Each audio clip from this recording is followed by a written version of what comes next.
Siguiente punto, pásamelo, fíjense bien. El carisma, el efecto cruzado de carisma. Dependiendo de la relación entre la glándula maestra y la subsidiaria, tengo un porcentaje de carisma. ¿Cuál es el más alto porcentaje de carisma? Cuando la relación está equilibrada. Si yo soy 50% sensitivo y 50% agudo, y estoy 50-50, si estoy 50-50, tengo 100% de carisma de origen. Tengo el 100%.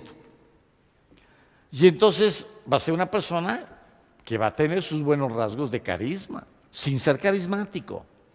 ¿Ah? Es un solitario sensitivo 50-50 o un estructurado energético 50-50. Y entonces, ¿qué trae? Trae 100% de índice de carisma. Bueno, dependiendo del nivel de carisma de la persona, o si la persona es carismática, entonces viene este efecto cruzado. ¿A qué me refiero? Hemos visto ya esta proporción de glándula maestra y glándula subsidiaria. Por favor, mucha atención. En el caso más extremo de máximo índice de carisma, estamos 50-50. Pero en el caso más bajo, estamos 95-5. Tengo 95 de agudo y 5 de estructurado. Aquí, ¡pum!, se prende un foco de atención. Es demasiado poco lo que tienes de la subsidiaria. De inmediato verifica cuánto tienes de carismático. Porque entonces a lo mejor no eres solitario sensitivo o agudo estructurado, sino que vas a ser solitario carismático. Porque casi no tienes de sensitivo, pero tienes mucho de carismático. Ahí está la tipología del carismático. Pero no hay carismáticos puros, tienen un tipo base. Por eso, en el ejercicio que vamos a hacer, primero pasan los solitarios, motrices, emocionales, racionales, luego los sensitivos, entonces pasan todos. Y al final digo, van a pasar los carismáticos. ¿Pero qué carismáticos van a pasar aquí? Pues solitarios carismáticos, sensitivos carismáticos, agudos carismáticos, etc. Entonces muchos carismáticos pues van a pasar con el tipo base, pero pasan como solitarios, entran como solitarios. ¿Tú eres solitario? Sí, y entran con los solitarios, pero hacen la acotación, pero solitario carismático. Bueno, que entonces es un solitario diferentón, pero es solitario. Y luego cuando pasen los carismáticos vuelve a subir, y soy carismático, ¿ok? Solitario carismático, porque no hay carismáticos puros. Entonces vamos a ver primero los tipos periféricos y luego los carismáticos. Pero todo carismático está metido dentro de un empaque. Fíjense bien. Imagínense que el tipo base es como la estructura externa. Y vamos a ver estructuras de refrescos. Imagínate tú botellas de refresco. Y entonces un solitario es una estructura de Fanta. Y una sensitiva tiene de Coca-Cola, así como las curvas de la botella de Coca-Cola. Un agudo es Chaparritas el naranjo, ¿no? Y cada uno tiene su estructura por fuera. Imagínate estas botellas, pero adentro tienen champaña. Y entonces ese es el solitario, carismático, sensitivo, carismático, agudo. Pero siempre los distingues por la botella. O sea, el tipo base se lo vas a ver. Este es el tipo base. Por ejemplo, Joaquín Pardavé, ¿se acuerdan de Joaquín Pardavé? ¿Le ven la glándula maestra o no? Un expansivo, maravilloso. ¿Un expansivo qué? Carismático. Un gordito muy simpático. ¿Lo vieron bailar en alguna película? Un gordito muy aéreo, flotaba el cabrón. Y le daban, y de repente tienes un expansivo carismático. Entonces le ves la botella de expansivo, es expansivo, y adentro carismático. Y entonces siempre lo vamos a poder distinguir de esa manera. Ok, ¿qué ocurre aquí? Ya sea, escúchame bien, porque eres carismático o porque tienes un alto índice de carisma, se produce un efecto cruzado. Cuando hay mucho carisma, hay una alteración de tu tipo base. Hay una alteración de tu glándula maestra. Y entonces, ¿qué vamos a encontrar aquí? El efecto cruzado. Tenemos los tipos femeninos que son los tipos pasivos. ¿Quiénes son los tipos pasivos? Solitario, sensitivo y expansivo. Y ahorita hablaré de ese prejuicio social, ahorita lo vamos a ver cuando vea las parejas. Pero en fin, es el arquetipo femenino, receptivo. El tipo pasivo receptivo. Son los tipos receptivos. Muy bien. Y los tipos masculinos, ¿quiénes son los tipos masculinos? Los tipos activos, que son agudo, estructurado y energético. ¿Ok? Estos son los tipos activos. ¿Qué ocurre con el efecto cruzado? Fíjense bien. Aquí el primer efecto es que al tipo femenino lo masculiniza. No quiere decir que lo hace lesbiana o homosexual, gay. Simplemente al tipo femenino le da la asertividad y la positividad y la ¿sí? De un tipo masculino. Y entonces, como son los que tienen energía, son propositivos. Entonces, un tipo femenino, digamos un sensitivo, carismático, se vuelve mucho más asertivo, se vuelve mucho más propositivo. Muy bien. ¿Qué ocurre con los tipos masculinos? A los tipos masculinos los feminiza. Entonces tú imagínate un energético que en lugar de ser tosco y brusco como son, es muy refinado. Un energético muy discreto y lo ves cómo te saluda y tampoco te aprieta mucho, sabe que te puede pulverizar la mano. ¿Eh? Pero no te manda ese mensaje, te da una mano muy amable, muy tranquilo. Entonces es algo muy típico en los energéticos, te dan la mano y te da así, como diciendo, ya viste con quién estás hablando, cabrón, no, cuidado, ¿no?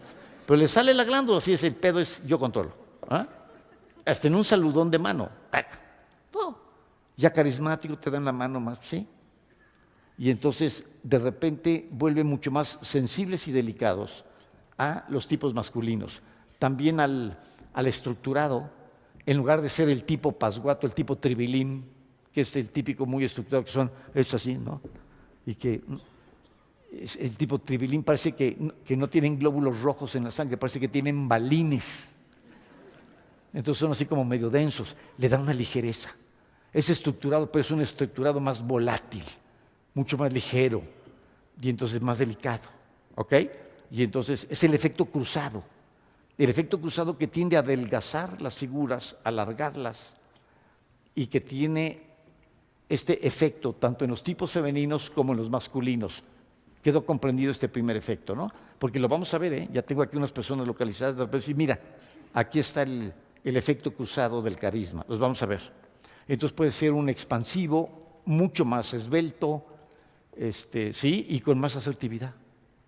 Y entonces es un expansivo carismático. Bien. Pero además, a los tipos pasivos los vuelve activos, los propende a ser activos. No es que nunca te vuelva completamente activo, pero de un tipo pasivo le mete más energía. Y entonces, solitarios, sensitivos y expansivos que tienen poca energía, si traen el efecto cruzado del carisma, ¡boom!, le sube la energía.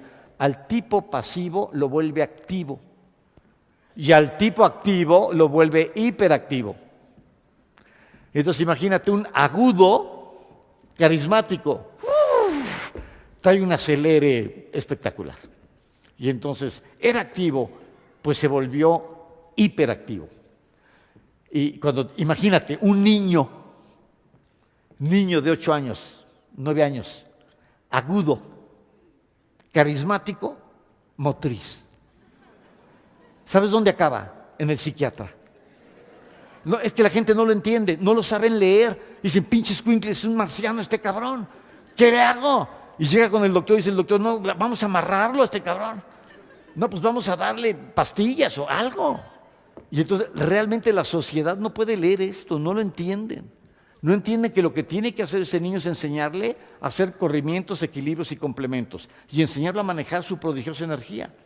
Y va a tardar en aprenderlo. Un niño tarda en aprender el vehículo, en cómo se maneja. Pero entonces imagínate un niño que está en la edad de crecimiento con toda su actividad nerviosa. Todos los niños parecen agudos, pero son niños. Por eso el agudo tiene perfil de niño. Bueno, los niños, un niño agudo, carismático, motriz. No. Se convierte en el punto de fricción de sus padres. Sus padres van a acabar iluminados educando a ese cabrón. Y entonces tenemos que comprender que al pasivo lo vuelve activo, al activo hiperactivo. Muy bien, siguiente punto, a los negativos, a los tipos negativos. ¿Quiénes son los tipos negativos del heptagrama? Solitario, 1. Agudo, 2. Y energético, 3. Solitario, agudo, energético. Son los tipos negativos. Ya que tenemos que estudiar bien el heptagrama para dominar bien las categorías y entonces poder situarnos. Son los tipos negativos. Al tipo negativo lo vuelve positivo. Entonces como que nos descontrola un solitario que no es tan quejumbroso ni tan punto negro. O un energético que no es tan destructivo y tan beligerante y esto no sirve y criticón y los oyes hablar y hay periodistas energéticos y los oyes hablar y dices, no manches, o sea, y le ves la glándula, aventando la glándula. No, esta chingadera que propuso, no, eso está pendejo, ya están equivocados.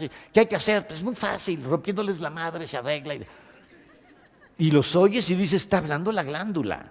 Bien, a un tipo negativo lo vuelve positivo, lo tiende a volver positivo. Siempre conservas un resabio de la glándula maestra es la glándula maestra. Entonces, el énfasis te ayuda, le matiza lo negativo y lo va volviendo positivo. Pero a un tipo positivo lo vuelve ingenuo. O sea, ya lo llevó a una positividad irracional. ¿Quiénes son los tipos positivos? Y entonces tenemos a tipos positivos en el heptagrama. ¿Quiénes son los positivos? En orden. Sensitivo es positivo, ¿no? Estructurado, positivo. Y expansivo, positivo. Y entonces imagínate a un estructurado que ya es positivo y además es estructurado carismático, ¡pum!, se vuelve ingenuo. Y entonces aunque tiene su capacidad de análisis, se vuelve, vamos a cambiar el mundo, todo se va a arreglar, todo va a estar bonito, todo, y de repente no ve problemas, oposiciones, riesgos, no lo ve. Un expansivo que ya es positivo, expansivo carismático, ¡pum!, se piran, se vuelven ingenuos. Entonces estás viendo ahí la ingenuidad, no ven, no tienen este olfato para detectar enemigos, problemas, riesgos. No, todo va a salir bien, padrísimo, no te preocupes, ¡pum!, y se van con la ingenuidad. Bien, ese es el efecto cruzado de carisma. ¿Estamos claros? Muy bien. Todo esto tienes que considerarlo para ir matizando tu gran contexto de la glándula, para saber quién eres, cuál es tu materia prima y cómo vamos a trabajar nuestra materia prima, en qué la vamos a convertir.